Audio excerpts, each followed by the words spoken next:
Bonsoir tout le monde, bienvenue à notre rencontre de ce soir. J'espère que vous avez passé une bonne journée sous le regard béni de Dieu et c'est toujours avec plaisir que nous nous retrouvons pour discuter de la leçon de l'école du sabbat et surtout entendre des histoires missionnaires. Donc, je vous souhaite à tous une cordiale et chaleureuse bienvenue, que le Seigneur vous bénisse et que vous puissiez participer pleinement à notre rencontre. Et un bien bonjour à tous ceux qui nous suivront après sur YouTube. Alors, pour commencer, nous allons chanter avec Carole le numéro 79 de notre hymne louange. Donc, c'est un chant que beaucoup sûrement ne connaissent pas. Donc, nous aurons le plaisir d'écouter Carole et de le chanter en même temps et vous pourrez ainsi apprendre ce magnifique chant et le réécouter au cours de la semaine. Bonsoir à tous, j'espère qu'on m'entend. Très bien, on t'entend très bien. D'accord. Donc, comme l'a dit Charles, effectivement, peut-être que c'est un chant que vous allez redécouvrir ou découvrir. Donc, je vous invite quand même à suivre avec moi. À celui qui nous a sauvés et dont le sang nous a lavés, soit empire et magnificence. D'esclaves il nous a fait roi, rendons à sa divine loi une parfaite obéissance. Célébrons tous la charité de ce Sauveur ressuscité et disons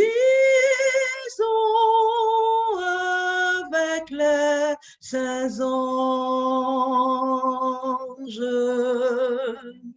digne est l'agneau de recevoir hommage, honneur, force, pouvoir, gloire, richesse et louange.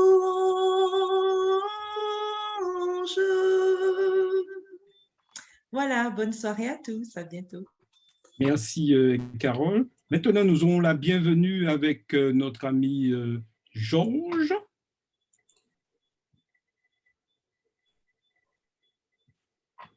Georges, tu m'entends? Oui, je t'entends. Est-ce que tu m'entends, Charles? On t'entend très bien. C'est à toi pour la bienvenue. Et ensuite, nous aurons la prière avec Odile. D'accord, Charles. Alors, je voudrais souhaiter à tous une cordiale bienvenue. Alors que nous avons passé une superbe journée ensoleillée, vraiment. Il a fait très chaud, mais nous sommes là ce soir afin de continuer cette chaleur spirituelle avec l'école du sabbat annexe. Alors que Dieu nous bénisse et qu'il nous garde, que nous soyons richement fortifiés et que ce moment nous soit agréable. Bienvenue à chacun de vous et que Dieu nous bénisse. Amen. Amen.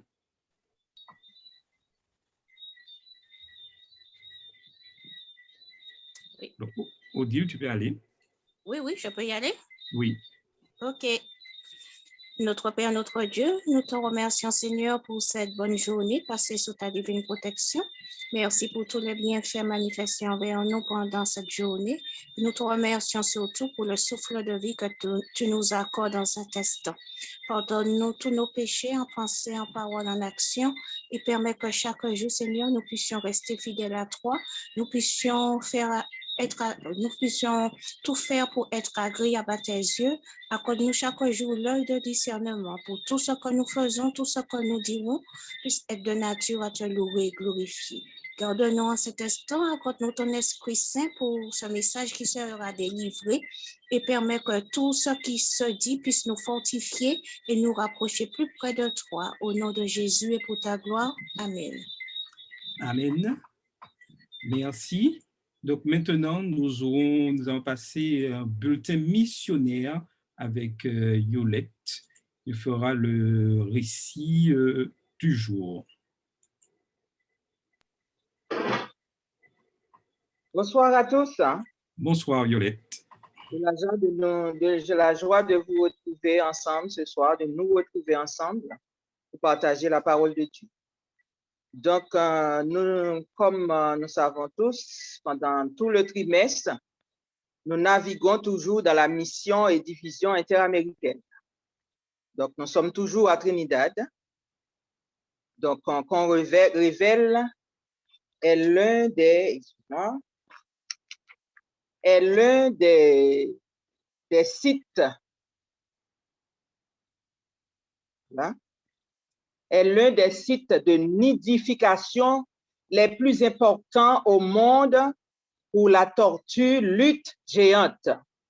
La plage de Grande-Rivière sur la côte nord abrite le deuxième plus grand site de nidification de tortues lutte au monde, avec jusqu'à 500 tortues venant chaque nuit pour pondre des œufs. Quelle richesse!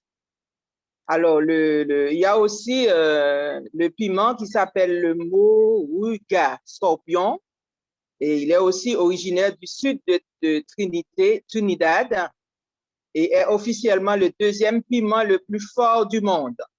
Ou la Martinique, il y a le manjac, je pensais que c'était le manjac, mais je me suis un peu trompé, il y en a d'autres.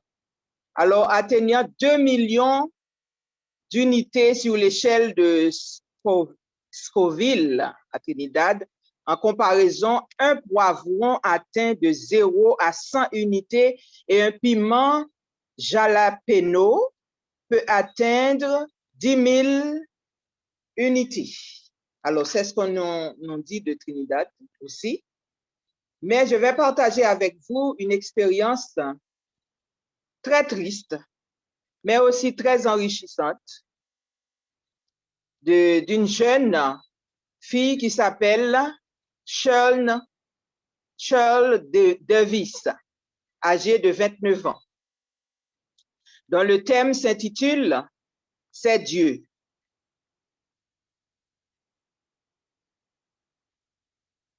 Alors, cette jeune fille avait une petite sœur âgée de 10 ans, qui, après avoir glissé dans les escaliers mouillés devant la maison familiale à Morvan, à Trinidad, cette dernière commençait à se plaindre de maux de dos. La famille lui pensait avoir eu un muscle froissé, lui donnait des analgésiques pour calmer la douleur, mais malheureusement, elle fut conduite à l'hôpital après une semaine, vu que la douleur n'a pas disparu. Le médecin continuait avec le traitement d'analgésique, mais remarqua que Shakina, la petite fille s'appelait Shakira, a arrêté de manger et son ventre s'est gonflé.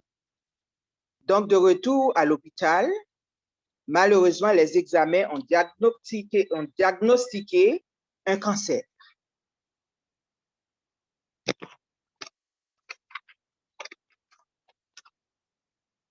Alors, malgré les opérations, Shakira était une enfant joyeuse,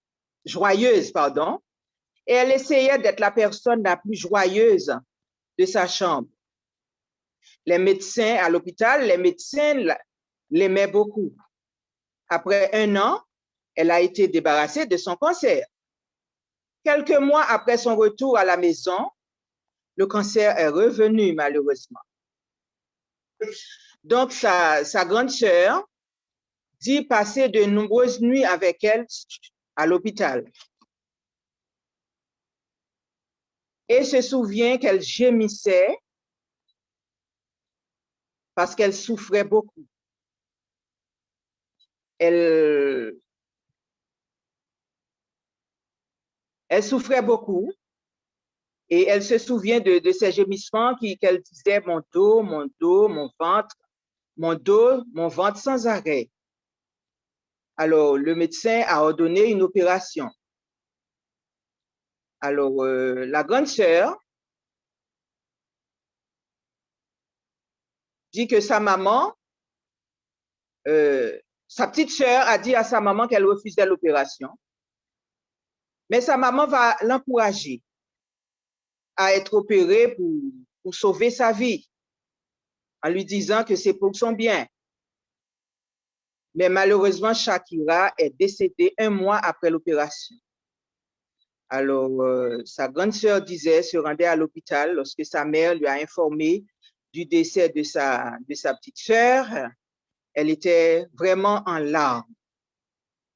Mais sa grande sœur dit, observait que sa maman n'a jamais pleuré. Et le jour de l'enterrement, elle interrogea sa maman concernant son attitude, mais sa maman ne lui a pas donné de réponse. Mais 4 mois plus tard, le pied de sa maman a commencé à gonfler. Elle est restée 2 semaines à l'hôpital et le médecin a diagnostiqué une dépression à la suite de la mort de sa fille, Shakira. Il a ordonné des séances d'accompagnement psychologique, mais sa maman a refusé d'y aller. 6 mois plus tard, sa maman est décédée. Oh, la grande sœur dit, dévastée au décès de sa mère et de sa petite sœur. Si peu de temps après la mort de sa petite sœur, mais les choses vont être empirées. Un cousin du nom de Marc, qui lui rendait visite, essayant de lui remonter le moral et de lui faire oublier les 2 morts tragiques. Alors elle dit que 6 mois après la mort de ma mère, mon cousin est mort dans un accident de voiture. Donc, suite au choc de sœur, maman et cousin, Shirl Davis, la grande sœur, dit, la douleur en moi me paraissait trop lourde à supporter. Mon petit ami avait de nombreux tatouages sur les bras, la poitrine, le dos et la bouche. Je savais que les tatouages étaient douloureux, mais quand même, j'ai décidé qu'un tatouage pourrait soulager ma douleur à moi. Je me suis fait percer le nez, mais la douleur n'était pas suffisante. Alors, je me suis à nouveau fait percer le nez, puis je me suis fait percer les oreilles et me suis fait tatouer la poitrine. Donc, la douleur persistait, malheureusement. Puis, mon petit ami, c'est encore une fois un autre choc. Mon petit ami s'est noyé dans un accident de natation.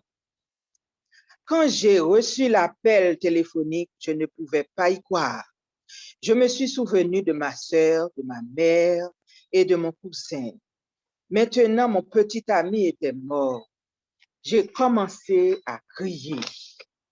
J'ai appelé à mon travail pour dire que je ne pourrais pas me rendre à un événement corporatif ce soir-là parce que je devais identifier le corps de mon petit ami à l'hôpital. C'est dur. Alors, mon employeur, très compatible, m'a conseillé d'attendre. Il va faire appel à son neveu Marc pour m'aider, pour venir me chercher, pour m'emmener à l'hôpital. Voir le corps de mon copain était comme la fin pour moi. Je ne voyais aucune raison de vivre. 4 mois plus tard, j'ai fait une fausse couche parce que j'attendais un bébé. Alors la vie me paraissait sombre. Mais Marc a éclairé, le cousin de mon employeur, a éclairé ma vie. Il m'a rendu visite tous les jours et a partagé avec moi des versets de la Bible, comme par exemple Jean 3, verset 16, car Dieu a tant aimé le monde qu'il a donné son Fils unique, afin que quiconque croit en lui ne périsse point, mais ait la vie éternelle. Alors, apparemment, les parents de Marc étaient des croyants. Un jour, Marc commence à rencontrer, m'a emmené, à rencontrer ses parents. Son père m'a écouté parler de mon chagrin et m'a donné son numéro de téléphone et me promet son aide en cas de besoin de parler à quelqu'un, et me disant de l'appeler. Et il m'encourageait en me donnant des paroles d'encouragement, ces phrases d'encouragement. Donnez-vous du temps. Dieu a un but pour vous. Après cela, Marc m'a souvent amené chez ses parents. Je les aimais et j'étais intéressée de les entendre parler de Dieu. Un jour, alors que nous parlions, j'ai décidé si je ne pouvais aller à l'église avec eux. J'ai demandé, si je pouvais aller à l'église avec eux. Alors, les parents ont répondu exclamativement parce qu'ils étaient contents. Et Marc n'a rien dit. Le sabbat suivant, je suis allée à l'église avec Marc et ses parents. Marc a décidé de m'accompagner. Alors que nous adorions semaine après semaine, j'ai recommencé à me sentir heureuse. Les sermons semblaient être justes pour moi. Ma douleur s'est calmée. Je lis la Bible et le guide d'études de la Bible de l'école du sabbat pour adultes tous les jours, cherchant des réponses pour ma vie. Vous voyez combien c'est important l'étude de la Bible, l'étude du questionnaire. Alors, un sabbat, le prédicateur a demandé à ceux qui souhaitent donner leur cœur à Jésus par le baptême de se lever. Alors, je me suis levée immédiatement. Je savais que je voulais vivre pour Jésus, dit Charles. Marc s'est également levé. Donc, à sa grande surprise, à ce moment-là, il a appris qu'il y a 5 ans que Marc n'allait pas à l'église. Alors, donc, ses parents priaient constamment pour le retour de son fils à l'église. Alors, quelle joie! C'était une joie pour ses parents. Alors, les parents de Marc étaient ravis. Marc et moi, nous nous sommes fait baptiser le même jour. Et nous nous sommes mariés 11 mois plus tard. Quelle bénédiction! Parfois, les gens me disent, vous ne savez pas ce que je vis. Puis, quand ils entendent mon histoire, ils disent, vous avez traversé tout cela, comment êtes-vous toujours en vie? Alors, par la foi, je réponds avec foi, c'est Dieu. Il m'a donné une nouvelle vie. Alors, quel témoignage! Donc, l'offrande du 13e sabbat de ce trimestre aidera à ouvrir un centre d'influence,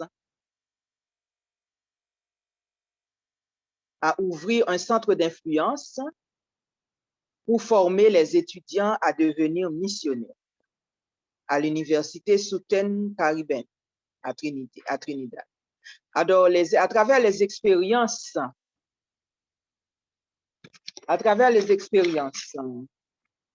que nous tirons de ce récit, je me souviens de quelques mots d'un petit chant en Haïti, en ma langue, qui dit que Jésus montait sous montagne qui plus haut, et il descend dans vallée qui plus fond.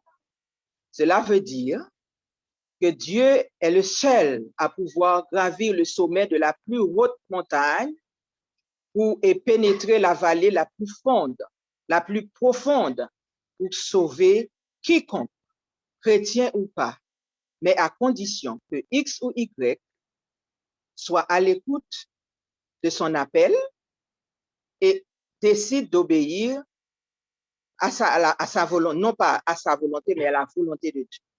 Et ensuite, deuxième expérience, quand nous partageons, nous bénéficions pour nous-mêmes.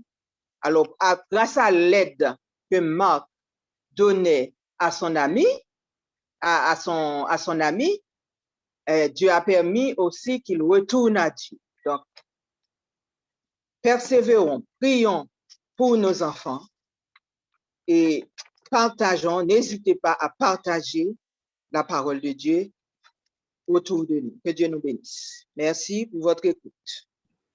Amen. Merci beaucoup, Yolette, pour cette magnifique histoire.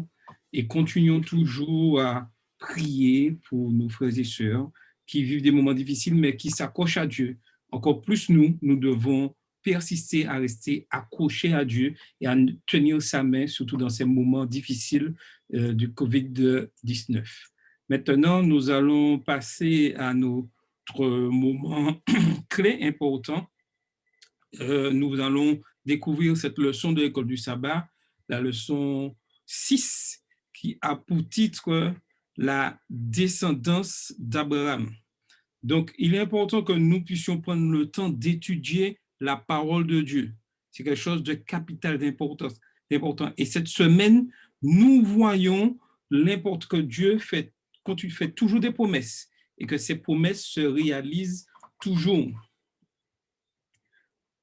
à tout moment. Quelle promesse d'alliance le Seigneur a-t-il faite à Israël? Quelles étaient les conditions qui les accompagnaient? Dans quelle mesure la nation a-t-elle respecté ses promesses? Que s'est-il passé quand ils ont désobéi? C'est tout ce que nous allons voir au cours de notre moment de discussion. Le véritable Israël de Dieu, que ce soit avant ou après la croix, est l'Israël de la foi. Des personnes qui vivent dans une relation spirituelle d'alliance avec lui. Ces personnes sont ses représentants et elles présentent au monde l'évangile de sa grâce salvatrice.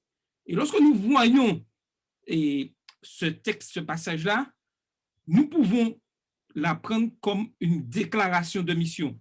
C'est notre déclaration de mission. Nous sommes les représentants de Dieu sur cette terre et nous présentons au monde l'évangile de la grâce de Dieu, c'est-à-dire ce que Dieu a fait pour nous, nous le montrons aux autres, à ceux qui nous entourent, afin qu'ils puissent accepter cette grâce de Dieu.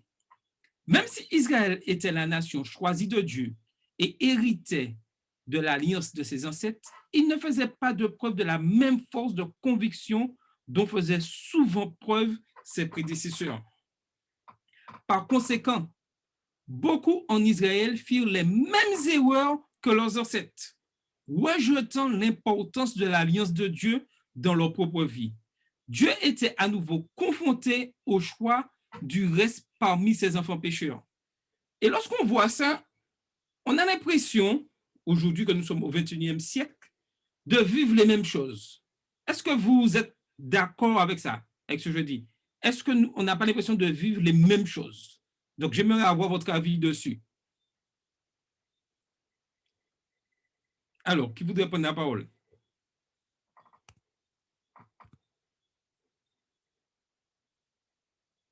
Alors, qu'en pensez-vous? Est-ce qu'aujourd'hui, au XXIe siècle, on fait les mêmes choses? Oui, Carole. Alors, malheureusement, force est de constater que le sage avait raison quand il disait qu'il n'y a rien de nouveau sous le soleil.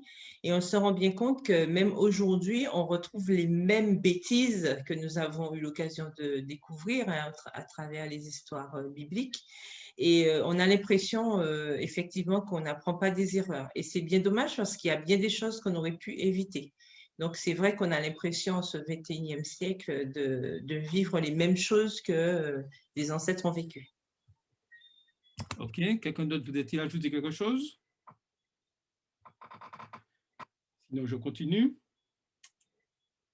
Maintenant, voyons la supériorité sur toutes les nations. C'est-à-dire que Dieu avait donné à Israël ce but d'être supérieur sur toutes les nations.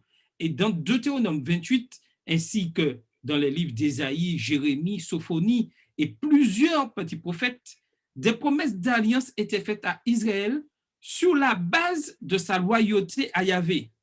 Et aujourd'hui, en tant que peuple adventiste du 7e jour, Dieu se base sur cette même promesse d'alliance. Mais cette alliance ne peut être vraiment effective que si il y a une loyauté envers Dieu. Et ça, c'est capital. Cependant, la mort de Jésus, le prince messianique, prédit dans Daniel 9, les versets 25 à 29, conduisit à la propagation éventuelle de la nouvelle alliance aux Juifs et aux gentils. Toute personne, à présent, par la foi en Jésus, peut réclamer les promesses d'alliance en tant que siennes. Bien que beaucoup en Israël furent infidèles à Dieu, Dieu resta fidèle à son peuple. Et une chose que nous devons bien comprendre, que Dieu, lui, il reste toujours fidèle à son peuple. Et c'est nous qui, le plus souvent, nous séparons de Dieu. Mais Dieu souhaite que nous restons toujours en constante relation avec lui. L'Ancien Testament décrit la terre promise aux patriarches et à Israël de manière cohérente en termes théologiques, comme le don gracieux ou la bénédiction de Dieu à son peuple d'alliance. Et maintenant, je demandais à chacun de prendre pour, nous allons lire les textes qui sont affichés à l'écran, Genèse 12, versets 1 à 7, Genèse 13, versets 14 à 17, Genèse 15, versets 18 à 21, Deutéronome 1, versets 5 à 8 et le Psaume 44, versets 1 à 3. Donc, à des volontaires pour lire ces passages afin que nous puissions bien comprendre ce que la parole de Dieu nous dit. Alors, un volontaire déjà pour Genèse 12, les versets 1 à 7. 1 et 7, merci. Genèse 12, versets 1 et 7. Ok, je lis. Oui, merci. L'Éternel dit à Abraham, va-t'en de ton pays, de ta patrie et de la maison de ton père dans le pays que je te montrerai. Alors le verset 7, l'Éternel apparut à Abraham et dit, je donnerai ce pays à ta postérité. Et Abraham bâtit là un autel à l'Éternel qui lui était apparu. OK. Quelqu'un d'autre pour Genèse 13, les versets 14 à 17? Genèse 13, 14 à 17. Je lis. Oui. Les gens de Sodome étaient méchants. Non, 13, Genèse 13. Genèse 13, hein, oui. Les gens de Sodome, c'est bien ça, verset 13 à 17. Hein? Non, 14 à 17. 14 à 17. L'Éternel dit à Abraham, après que l'eau se fut séparée de lui, lève les yeux et du lieu où tu es, regarde vers le nord et le midi, vers l'Orient et l'Occident. Car tout le pays que tu vois, je le donnerai à toi et à ta postérité pour toujours. Je rendrai ta postérité comme la poussière de la terre, en sorte que si quelqu'un peut compter la poussière de la terre, ta postérité aussi sera comptée. Lève-toi, parcours le pays dans sa longueur et dans sa largeur, car je te le donnerai. OK. Genèse 15, versets 18 à 21. Je vais lire. OK, vas-y, merci. Ce jour-là, l'Éternel fit alliance avec Abraham en disant, c'est à ta descendance que je donne ce pays, celui qui va du fleuve d'Égypte jusqu'au grand fleuve, jusqu'à l'Euphrate, le pays des Kéniens, des Kénisiens, des Cadmoniens, des Hittites, des Phéréziens, des Réphaïm, des Amoréens, des Cananéens, des Girgasiens et des Jébusiens. OK. Deutéronome 1, les versets 5 à 8. Un autre volontaire? Je veux bien, je suis dessus. OK, d'accord. OK. De l'autre côté du Jourdain, dans le pays de Moab, Moïse commença à expliquer cette loi. Il dit, l'Éternel, notre Dieu, nous a dit à Horeb, vous êtes assez restés sur cette montagne. Tournez-vous et partez. Rendez-vous dans la région montagneuse des Amoréens et chez tous leurs voisins, dans la plaine, sur la montagne, dans la vallée, dans le sud, sur la côte de la mer, dans le pays des Cananéens et au Liban, jusqu'au grand fleuve, jusqu'à l'Euphrate. Voyez, j'ai mis le pays devant vous. Allez-y et prenez possession du pays que l'Éternel a juré de donner à vos ancêtres, Abraham, Isaac et Jacob, ainsi qu'à leur descendance après eux. OK. Georges, si OK, veut donc, oui, bien veut sûr. lire pour nous. Oui, je vais lire le psaume 44, versets 1 à 3, c'est bien cela? C'est bien ça. OK, très bien. Alors, psaume 44, au chef des chantres des fils de Corée cantique. Ô Dieu, nous avons entendu de nos oreilles, nos pères nous ont raconté les œuvres que tu as accomplies de leur temps, au jour d'autrefois. De ta main, tu as chassé les nations pour les établir, tu as frappé des peuples pour les étendre. OK. Donc, nous voyons que ces textes décrivent bien la terre promise, les choses que Dieu promet à son peuple. Par conséquent, Israël ne peut prétendre avoir une relation immédiate avec ses frères, avec cette terre, immédiate avec cette terre, ne peut l'avoir à sa disposition d'une manière autonome, ne peut idolâtrer la terre en une possession absolue.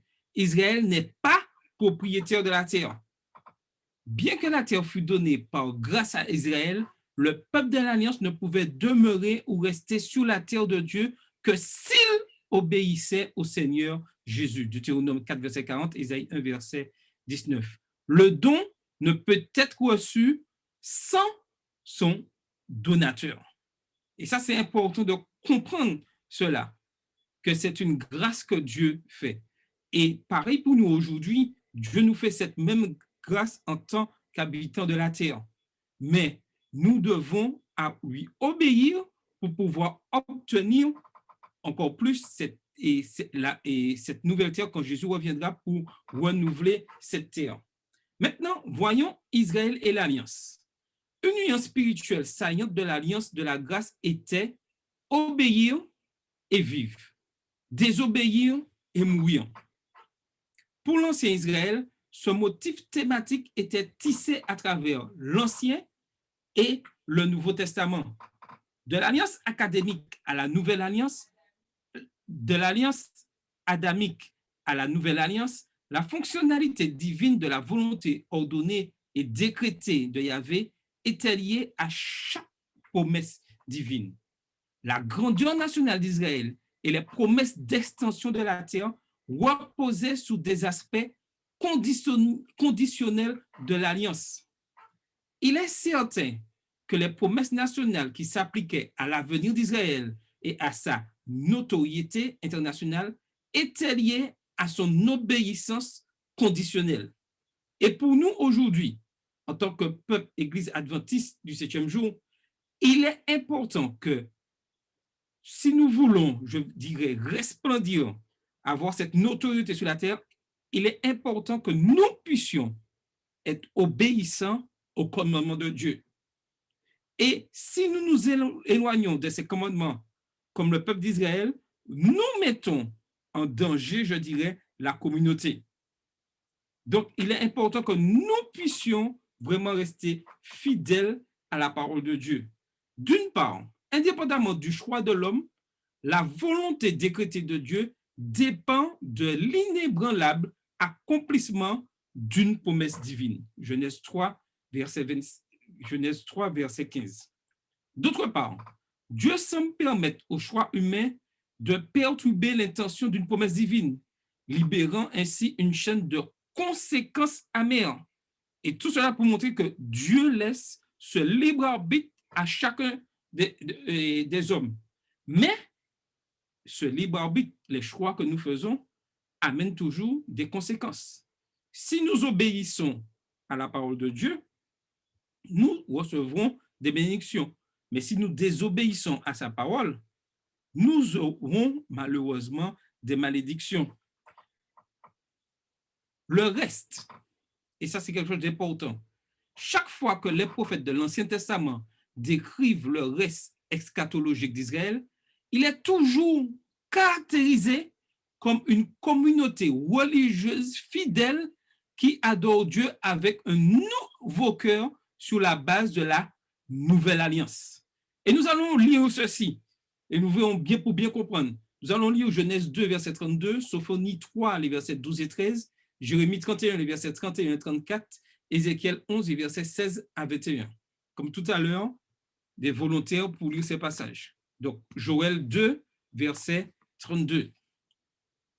Tout ceci pour comprendre cette notion de reste.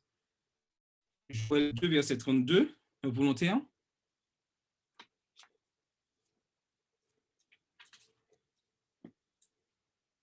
Il y a un volontaire pour Joël 2, verset 32. Il a trouvé? Oui. Je ne vois pas Joël 2, verset 32. Vas-y. Non, je ne le vois pas sur ma Bible. Joël. Ça s'arrête à 27. Oui. Je vais lire. Joël 2, le verset 32. Alors quiconque invoquera le nom de l'Éternel sera sauvé. Le salut sera sur la montagne de Sion et à Jérusalem, comme a dit l'Éternel, et parmi les réchappés que l'Éternel appellera. Alors, Sophonie 3, verset 12 et 13. Sophonie 3, Je 12 et lis, 13. Oui, vas-y. Attends, 12 et 13. Je laisserai au milieu de toi un peuple humble et petit qui trouvera son refuge dans le nom de l'Éternel. Les restes d'Israël ne commettra point d'iniquité, ils ne diront point de mensonge, et il ne se trouvera pas dans leur bouche une langue trompeuse.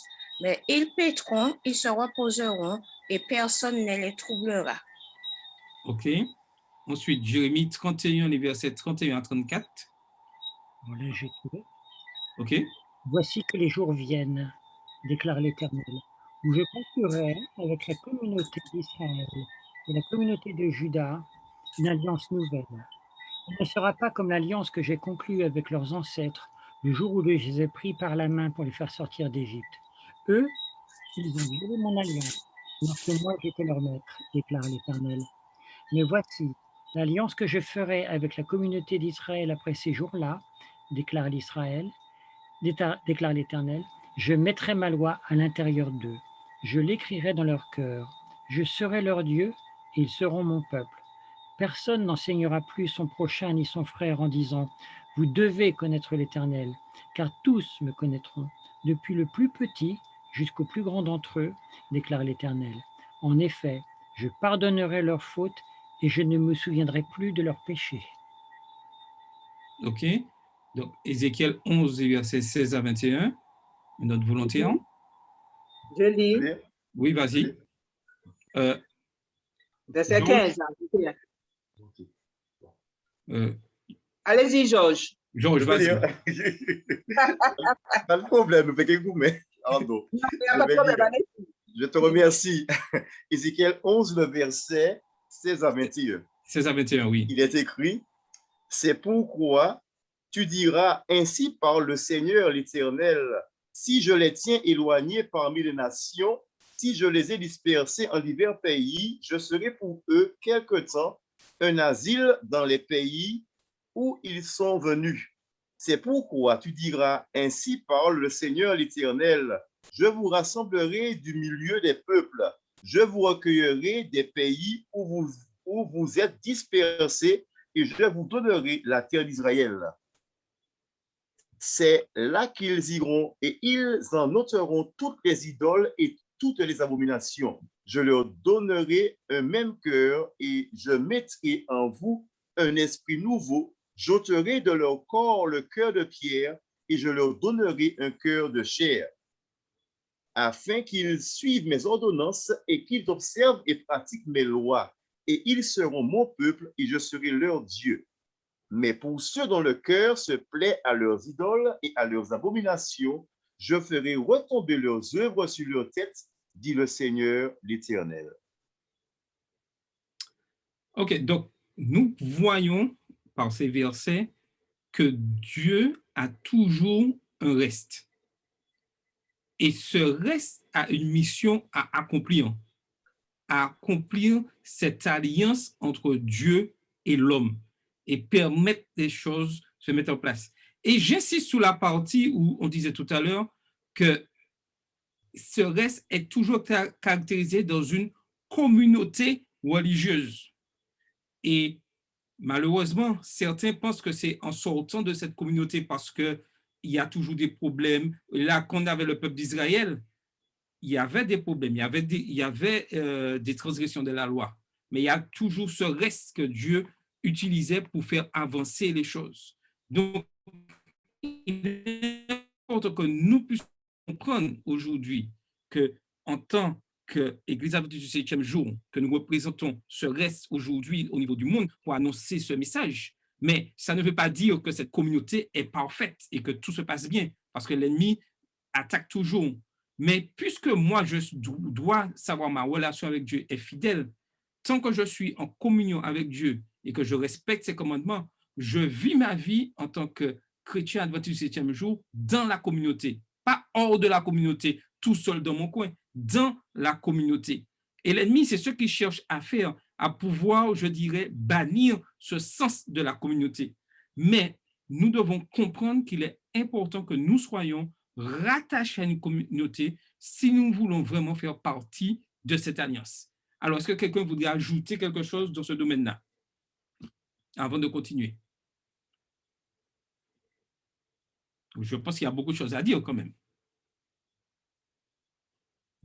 Alors, qui se lance?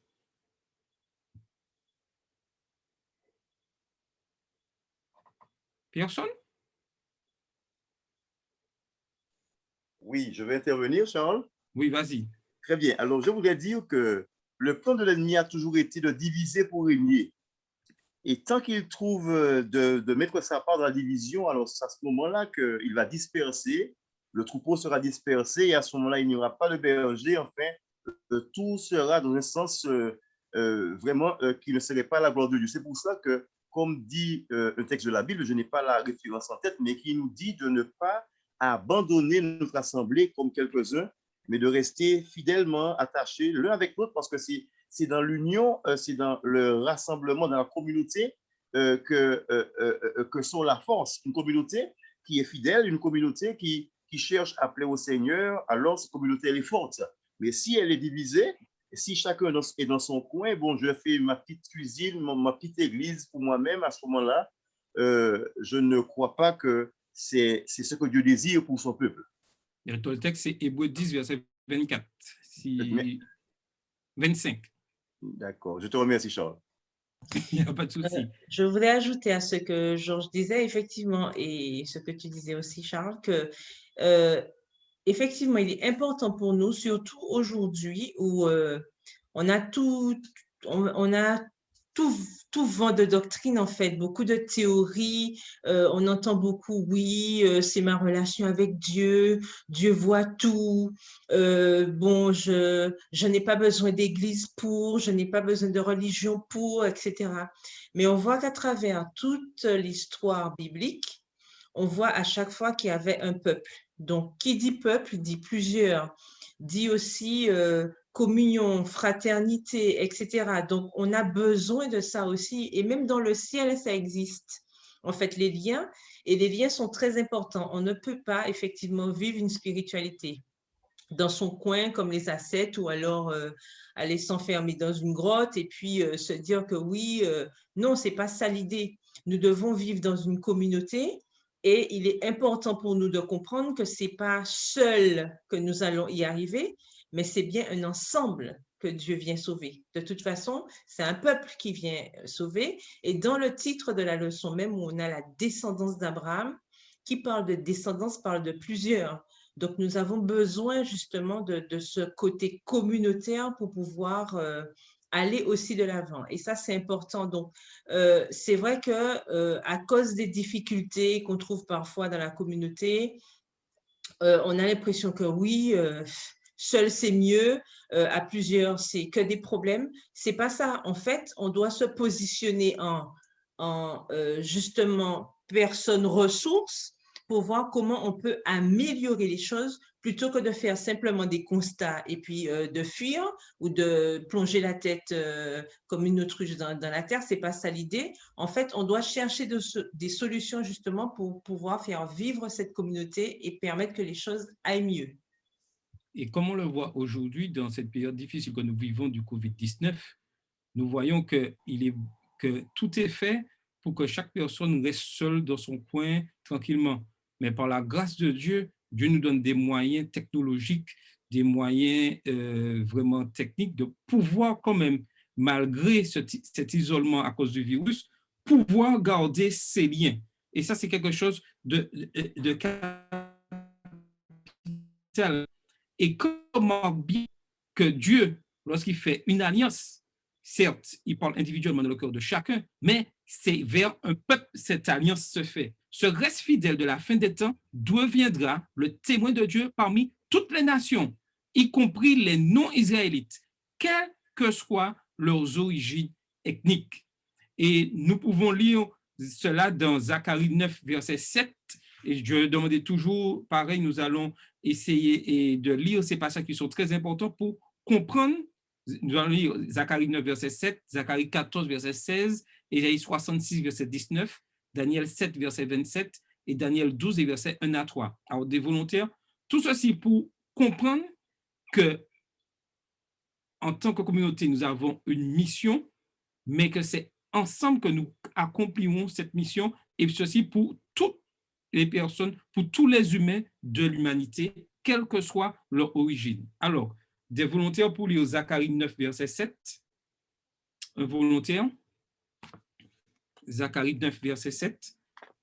Je lis Zacharie 9, verset 7. Oui, vas-y. J'ôterai le sang de sa bouche. Bien Oui. ça, oui. J'ôterai le sang de sa bouche et les abominations d'entre ses dents. Lui aussi restera pour notre Dieu. Il sera comme un chef en Juda, et Écron sera comme les Jébusiens. OK. Ensuite, et Zacharie 14, verset 16. OK. Donc, tous les survivants de toutes les nations venues attaquer Jérusalem y monteront chaque année pour adorer leur roi, l'Éternel, le maître de l'univers, et pour célébrer la fête des tentes. OK.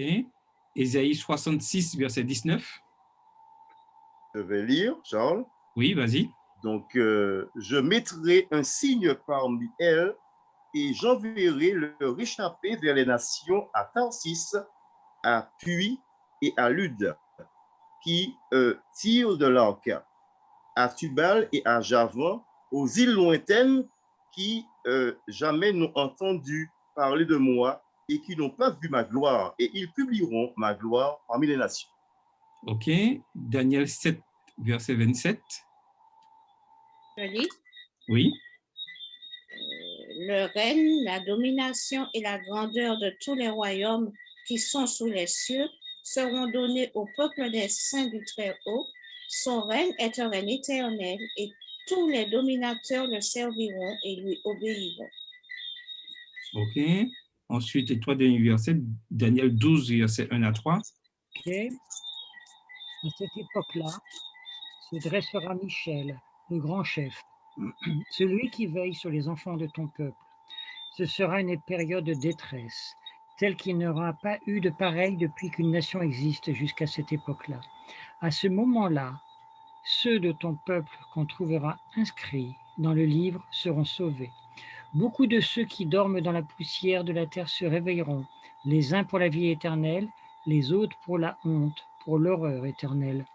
Ceux qui auront été perspicaces brilleront comme la splendeur du ciel, et ceux qui auront enseigné la justice à beaucoup brilleront comme les étoiles pour toujours et à perpétuité. Amen. Voilà notre mission. Pouvoir annoncer cet évangile, pouvoir enseigner la justice. Et la promesse, elle est certaine, car la Bible ne ment pas. La multitude, il dit, brilleront comme les étoiles à toujours et à perpétuité. Voilà la mission que nous avons en tant que membres de l'Église adventiste du 7e jour, pouvoir attirer tous les hommes de la terre à accepter ce message, afin de pouvoir obtenir cette couronne céleste que Dieu a promis. Donc, il est important que nous puissions avoir ceci en objectif, qu'il y a un choix à faire qui amène à deux camps différents, soit la vie éternelle, soit la mort éternelle. Et il n'y a pas de zone, je dirais, grise, de zone neutre. Tout ce que nous faisons nous serons appelés en jugement selon les connaissances que nous avons reçues et nous recevrons, je dirais, le salaire de ce que nous avons fait. Et nous devons avoir constamment ceci à l'esprit, pas dans un esprit de terreur, mais un esprit de joie, d'espérance que Dieu veut faire alliance avec son peuple constamment, tous les jours. Soyons constamment disponibles pour ceci. L'image totale du reste eschatologique de l'Ancien Testament révèle que les bénédictions de l'Alliance d'Israël dans son ensemble seraient données non pas à Israël national incrédule, mais seulement à cet Israël qui est fidèle à Yahvé et qui fait confiance à son Messie. Ce reste d'Israël intégrera le rang des fidèles de toutes les nations païennes et accomplira ainsi le but divin du choix d'Israël. Le point crucial est que Dieu n'a rejeté en masse personne. Tous, juifs ou gentils, bien que pour les juifs d'abord, peuvent trouver le salut en Jésus. L'idée que Dieu ait rejeté tous les individus juifs parce qu'ils sont juifs est totalement antithétique à l'Écriture.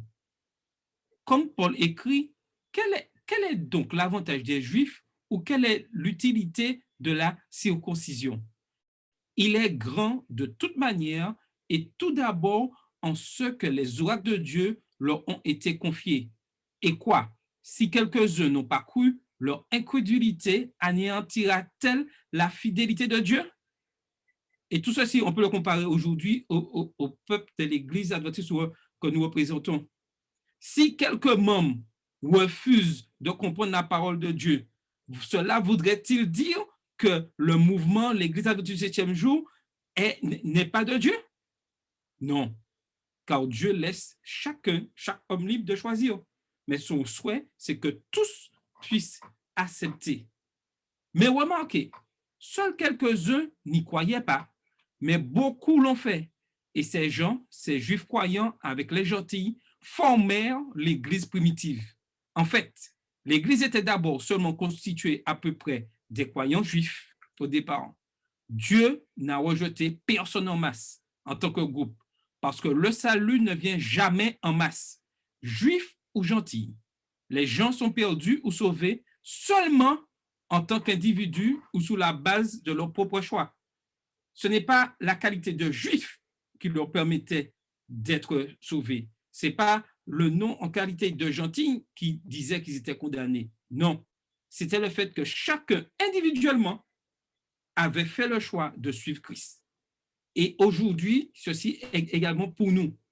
Quel choix allons-nous faire? Dans quelle décision nous allons prendre pour pouvoir continuer à vivre aujourd'hui dans ce monde? Il est important que nous fassions le bon choix, mais nous aurons toujours à choisir notre camp. Donc, est-ce que quelqu'un voudrait ajouter quelque chose avant que nous arrivions à la fin de notre réunion sur cette possibilité et ce choix que nous avons à faire? Quelqu'un voudrait-il ajouter quelque chose? Ah oui?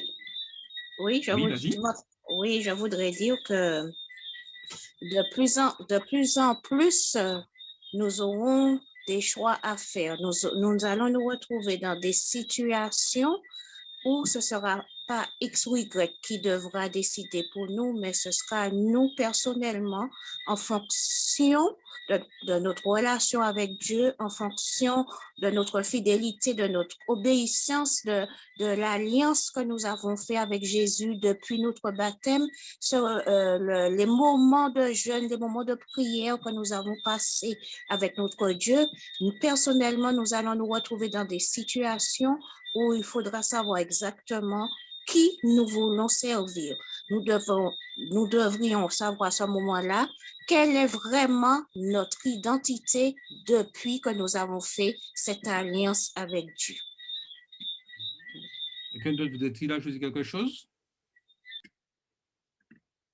Je voulais ajouter à ce que disait Odile, effectivement, que non seulement ceux qui ont fait alliance, mais ceux qui n'ont pas encore fait alliance aussi auront un choix à faire. En fait, à la croisée des chemins, de toute façon, en tant qu'humain, il faudra choisir à un moment donné, soit suivre Dieu ou soit suivre l'autre.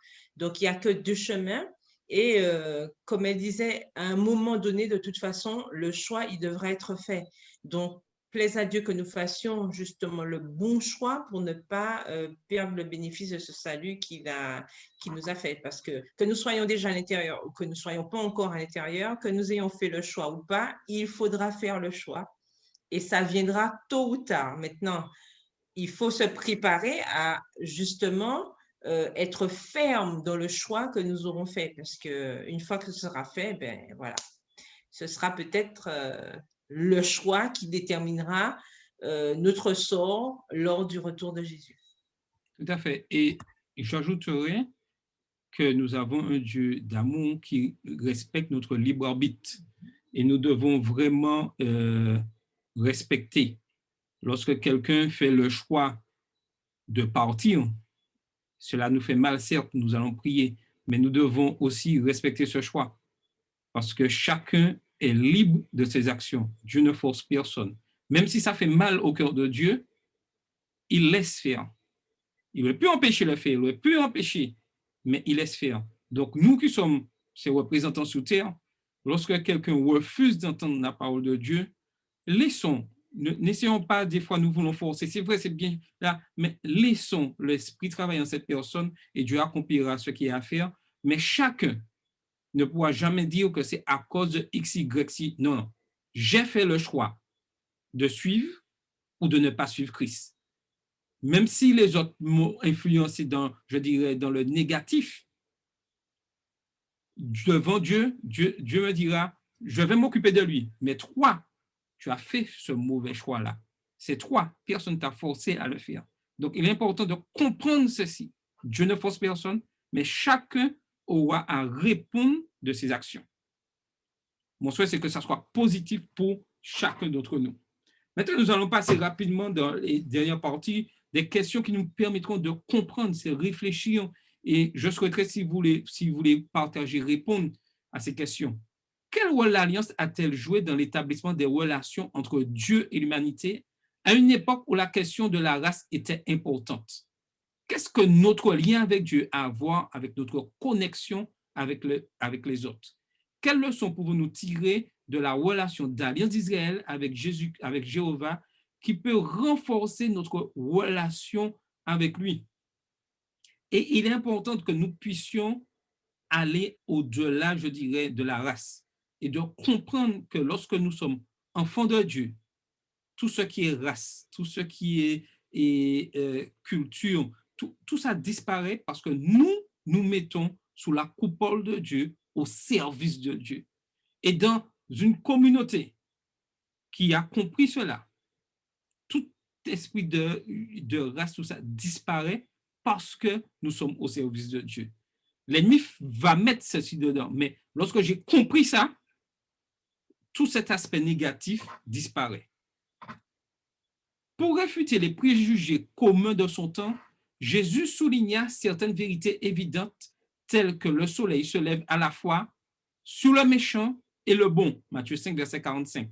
Le fait qu'il ait dû rappeler l'évidence aux élus de Dieu nous dit à quel point ils étaient égocentriques.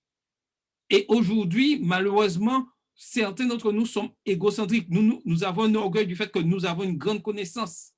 Quels sont les dangers qu'encourt notre Église à devenir égocentrique? Et égocentrique, ça veut dire se refermer sur elle-même et s'approprier, dire « je suis riche et je me glorifie moi-même et je ne cherche pas non plus à avoir d'autres personnes pour partager cette richesse car je souhaite garder cette richesse pour moi-même. » Quels sont les dangers que notre Église court en tant qu'Église du 7e jour à devenir égocentrique? Alors, qui voudrait prendre la parole? Oui. Je crois qu'effectivement, un phénomène que l'on peut constater, c'est une certaine tendance à se replier sur soi et ne pas accomplir la mission que Dieu nous demande d'accomplir, qui est comme tu l'indiques dans tes diapos, j'irai, allez. Et à partir du moment où l'Église est égocentrique, elle s'auto-satisfait, elle s'auto-congratule et elle a tendance à s'éloigner du dessein que Dieu a pour elle, puisque c'est ce dessein qui est un dessein d'évangélisation aussi large, aussi ample et d'intégration, comme tu disais il y a quelques instants, d'intégration de tous dans l'Église, si c'était possible. Ce dessein n'est absolument pas accompli. Il faut vraiment qu'on arrive à sortir de notre enclos pour aller au-delà, effectivement, accepter les autres, c'est déjà quelque chose qui n'est pas toujours évident, ce que je peux constater. Accepter les autres qui ne sont pas de la même, on va dire, de la même dénomination que nous, et accepter les personnes qui se disent athées.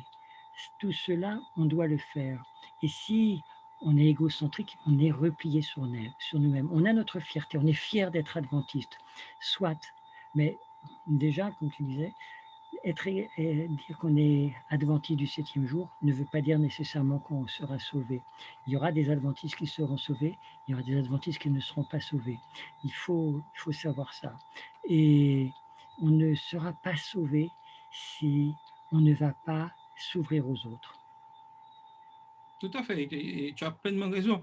Et en tant qu'Église, surtout, il est important que nos programmes ne soient pas dirigés uniquement pour nous. Et c'est vrai que c'est plus facile. On fait nos programmes, c'est pour nous. Mais nos programmes doivent être des programmes évangéliques, doivent être ouverts à tout. Et aujourd'hui, le Seigneur, on a l'impression que le Seigneur connaît toutes choses, connaît combien nous serons égocentriques. Des fois, il utilise ces problèmes que nous avons avec la COVID-19 afin que nous puissions pouvoir sortir de l'extérieur, c'est-à-dire obligés d'utiliser les réseaux, et les réseaux sont accessibles à tout le monde. Et c'est ce que le Seigneur nous demande, pouvoir partager sa parole, pouvoir partager nos programmes. Quels que soient les programmes dans l'Église, ces programmes devraient être ouverts à tous. Et pour être ouverts à tous aujourd'hui, il faut passer par les réseaux sociaux, passer par Internet, puisque c'est le moyen que Dieu utilise afin de propager sa parole. Et je voulais ajouter à cela, comme tu disais, tout à fait d'accord avec Joël et toi aussi. En fait, il faut qu'on puisse percer cette bulle de... On a l'impression d'être dans un club, d'accord, que l'Église est un club, et ça, c'est embêtant parce que le fait, justement, c'est ça le danger quand on est égocentrique, on est entre nous. On est entre nous, on forme des petits groupes entre nous. C'est une question d'affinité, une question de groupe. Donc, voilà. Et ça, c'est pas très bon puisque ça ne donne pas envie aux gens de venir à l'église. Ça donne pas envie aux gens de s'intégrer. Et ça, c'est quelque chose, comme disait Joël tout à l'heure, c'est quelque chose sur lequel on doit travailler parce qu'il faut qu'on puisse penser à l'effet qu'on a sur les autres. Lorsque quelqu'un vient à l'église pour la première fois, par exemple, est-ce que j'ai tendance à aller vers cette personne pour la saluer, lui souhaiter la bienvenue et tout, ou alors je reste dans mon petit groupon, bon, je ne connais pas, je vais pas trop, etc. Est-ce qu'on a encore ces attitudes-là ou est-ce qu'on est plutôt le genre inclusif, c'est-à-dire dès que je vois quelqu'un que je ne connais pas, je dois avoir cette attitude, je dois aller vers cette personne et lui parler, lui demander, etc. Donc, est-ce qu'on a cette façon de voir des choses ou est-ce qu'on est encore, oui, bon, ben, je viens à l'église, je vais voir cher un tel, frère un tel, machin, nana, et puis le reste, non. Ou alors, je suis à l'église depuis des années, mais je ne connais pas la communauté. Là aussi, c'est compliqué. Donc, il faut qu'on se pose des questions pour savoir est-ce qu'on a justement cette attitude d'élargissement pour permettre que les choses puissent sortir du cadre de l'église. Et ça, je pense que ça nous ferait effectivement beaucoup de bien. Et j'ajouterai une chose, lorsqu'on regarde la descendance d'Abraham, comment Dieu a utilisé Abraham, Dieu l'a fait sortir de sa zone de confort afin de pouvoir comprendre les choses et d'être un peuple resplendissant. c'est-à-dire le peuple parti en Égypte, le but, c'était d'avoir une multitude. Si Dieu avait permis d'Abraham de rester uniquement dans sa zone de confort, je suis persuadé qu'aujourd'hui, il n'y aurait pas eu le peuple d'Israël, il n'y aurait pas eu ce peuple d'Israël, il n'y aurait pas nous aujourd'hui en tant que, on ne serait pas là. Donc, c'est comprendre qu'il est important que nous puissions sortir pour pouvoir agrandir l'Église. Et c'est comme ça, hein, l'Église adventiste s'est propagée. Je prends un exemple dans l'Église d'Oreb, dans les années 60-70. Dès que l'Église d'Oreb commençait à se remplir, 2-3 membres partaient dans une autre communauté, dans une autre commune pour pouvoir former d'autres églises. Et on peut dire que Oreb a formé l'église de Ravintouza, Bethel, Éphèse, tout ça parce que des membres ont sorti dans leur zone de confort, qui était le bâtiment, pour aller ailleurs. Et c'est comme ça que le message se propage constamment. Donc, rapidement, je continue. Une partie de la race d'Israël est-elle Shekinah, la gloire visible, divine et splendide de Dieu. Quelle preuve tangible avons-nous de Dieu aujourd'hui? Avons-nous vraiment besoin d'un rappel visible de lui? Qu'est-ce qui peut être encore plus puissant? Quels autres éléments de votre vie témoignent de la présence de Dieu constante? Et ça, c'est très important. Le témoignage est quelque chose qui va permettre aux autres de voir la puissance de Dieu dans nos vies. Et je reviens sur l'histoire du bulletin, où nous voyons comment notre sœur a eu tant d'événements négatifs, mais vraiment négatifs, pour avoir au moins autant de décès dans sa vie, et pouvoir à la fin dire que c'est Dieu. Et lorsque les gens la rencontrent, lorsqu'elle raconte son histoire, je suis sûr, si je la rencontrais, mon histoire, je n'oserais même pas raconter mes difficultés par rapport à ce qu'elle a eu. Et c'est là la clé de la réussite, pouvoir témoigner de ce que Dieu a fait dans nos vies. Dans 2 Corinthiens 11, versets 16 à 33, on voit que les adversaires de Paul à Corinthe étaient des Juifs chrétiens qui avaient rejoint l'Église et cherchaient des postes de direction. Ils croyaient que parce qu'ils étaient la semence d'Abraham, ils étaient supérieurs aux gentils chrétiens. Paul, cependant, ne reconnut pas une telle distinction entre Juifs et gentils quant à leur salut et à leur position devant le Seigneur. Comment pourrions-nous nous sentir supérieurs aux autres qui ont autant le droit à une relation d'alliance avec Dieu que nous? Comment les attentes externes que nous avons envers les autres peuvent-elles entraver la mission ultime de l'Église? Et ça, nous devons réfléchir à ça durant la semaine, qu'il est important que nous puissions ne pas nous sentir supérieurs. Avec Dieu, tout le monde est sur le même point d'égalité. L'Ancien et le Nouveau Testament se réfèrent souvent au peuple de Dieu comme son épouse. Briser les vœux du mariage symbolise alors la désobéissance à Dieu. Quand les vœux du mariage sont brisés, les cœurs sont aussi brisés. Appliquez cette image à votre vie. Comment vous voyez-vous renforcer le lien entre l'Église et Christ? La mariée étant l'Église, est-elle le membre individuel de l'Église dans la responsabilité? Alors, qu'est-ce que vous en pensez? Est-ce que l'Église vous aide dans votre responsabilité? Alors, quelqu'un voudrait parler? Allô? Quelqu'un voudrait prendre la parole?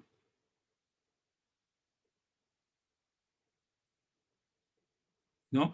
Donc, tout ça, c'est pour comprendre que nous avons certes cette responsabilité, mais dans l'Église, nous trouvons cette force, cette énergie pour pouvoir être en action. Et dans l'Église adventiste, ce qui est magnifique, c'est que chacun a la possibilité de jouer un rôle vis-à-vis des dons que Dieu a donnés à chacun. Chacun doit avoir une fonction. Et si nous voulons une Église forte, chacun doit être au service, en action dans l'Église. Personne ne peut dire « je suis inactif dans l'Église ». Donc, soyons des membres actifs et qui propagent l'Évangile et qui accomplissent la mission. Il y a encore des postes vacants dans beaucoup de communautés. N'hésitons pas à nous mettre au service de Dieu. Que chacun puisse réfléchir sur sa relation avec Dieu et se mettre au service de Dieu afin qu'il y ait cette Église forte. Comment la nouvelle alliance nous aide-t-elle à être une meilleure mariée qu'Israël? Notre appartenance à aucune race aide-t-elle ou entrave-t-elle notre croissance spirituelle en tant qu'épouse de Christ? Donc, tout ça, nous devons réfléchir au cours de la semaine de ces choses-là, de comprendre la position que nous avons dans notre Église. La position. Dieu souhaite que chacun puisse être à son service. Dieu a tout fait pour que nous soyons sauvés. La balle est dans notre camp. Comme adventiste du 7e jour, dans quel état d'esprit et j'observe les prescriptions de la loi divine, sabbat, alimentation, dîme, gestion chrétienne de la vie. De quoi suis-je encore esclave dans mon obéissance à la loi? Suis-je demeuré enfant dans la foi? En quoi consiste ma liberté de fils de Dieu? Comment suis-je devenu héritier d'Abraham? De quoi hériterai-je? Oui, le Seigneur aujourd'hui souhaite nous offrir cette terre promise, mais nous avons quelque chose à accomplir. Nous devons être au service de Dieu. Nous devons obéir à sa loi. Pas faire passer nos intérêts avant, mais faire passer l'intérêt de la communauté tout en étant fidèle à la parole de Dieu. Ce n'est pas l'Église adventiste qui sauve, c'est ma relation avec Dieu. Mais lorsque j'ai décidé de suivre Dieu, je suis dans l'Église adventiste du 7e jour. Mon souhait, c'est que chacun puisse comprendre ces paroles et les mettre en pratique. Et au cours de cette semaine, de cette leçon, dans les études que vous allez complémenter ou regarder des émissions sur la leçon, sur le net, comprenez l'importance que lorsque je suis descendant d'Abraham, j'ai une grande responsabilité. Donc, je demandais à Georges s'il peut nous faire la dernière prière, s'il est là. Avant la prière, oui. si tu permets, je voulais Oui. juste pour compléter un peu ce que tu as dit. Effectivement, nous savons que Dieu a ses enfants partout, c'est une réalité.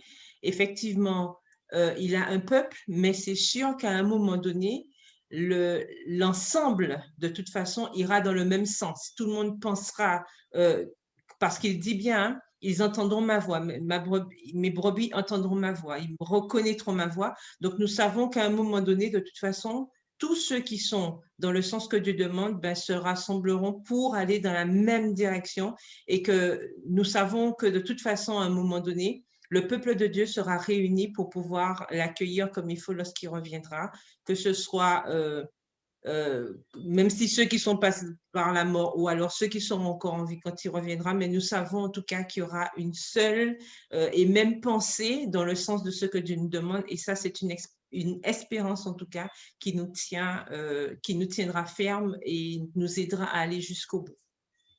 Merci Carole. Donc, est-ce que Georges peut nous faire la dernière prière? Avec plaisir, je peux prier maintenant? Vas-y. D'accord, merci. Au Père Céleste, nous voulons encore ce soir te remercier d'avoir parlé à nos cœurs et de nous prendre conscience, Seigneur, que tu es ce grand Dieu, ce Dieu d'amour qui ouvre ses bras pour la race humaine. Un Dieu qui ne fait de parti pris, qui ne fait de distinction entre personnes, mais un Dieu qui donne à chacun la possibilité de venir à lui afin d'être sauvé.